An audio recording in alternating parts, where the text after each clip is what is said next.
So this is a typical mounting kit. This is actually the kit off a short 200. You will notice that there are some bits missing, and they're the bits we bolt to the vehicle. You'll see here we've got the blades. They're a twist in our conventional blades that we've always done. What we've done is we've separated the vehicle mount to the rack mount.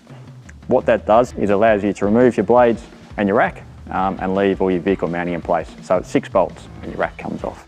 Other sort of things you'll notice about this is we're using a texture black powder coat and we've been very careful with the branding. So we've got a recessed location here for our base rack logo, again just to lift it and give it that extra bit of look. One thing that probably stands out here is the wind deflector we've got here. We know that we're going to get common questions. There's probably going to be a few people a little bit nervous about the fact that you've just gone through and talked about how we've gone with cross beams for strength. What about wind noise? Yeah, noise is critical. We can't have these racks on the car making noise. The testing we did showed that the majority of the noise comes from that front beam. If we can stop wind getting under that front beam, then the majority of the noise goes away and these things are whisper quiet.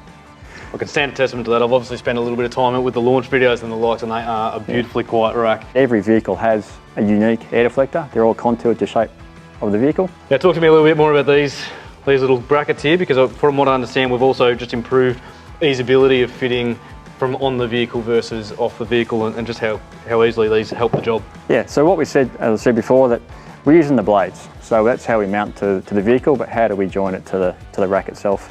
These are new plates and bolts we've had made up.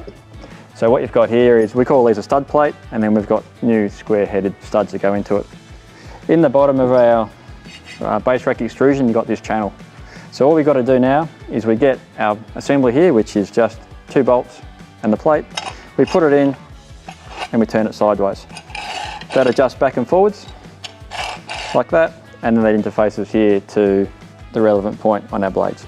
Cool, so very simplistic. And while you've got that extrusion there, I guess let's just talk to the fact of the actual construction of the extrusion, because it is a single box construction for optimum strength, from what I understand, at each beam. Yeah, so extending on the welding we were doing before, it's important these racks were strong. What we wanted to do, we want to get these things as close as we could to the roof, and that meant they couldn't flex. So they had to be strong. So the beam, and you'll see there, as you said, inside the beam we've got vertical structure in there, which makes this thing strong and it doesn't flex. Think about it like a factory I-beam up in the roof. You know, that I-beam shape, it makes it strong, it reduces flex, and these things won't bend. Perfect for good weight loading. Weight loading, again, we can run these things close to the roof. And from what I understand, up to 200 kilo weight loading over the rack, vehicle specific. Very vehicle specific. We have to abide by the vehicle manufacturer's payload. But what we're saying is each beam can take 25 kilos. So depending how you spread it around, that's our recommendation.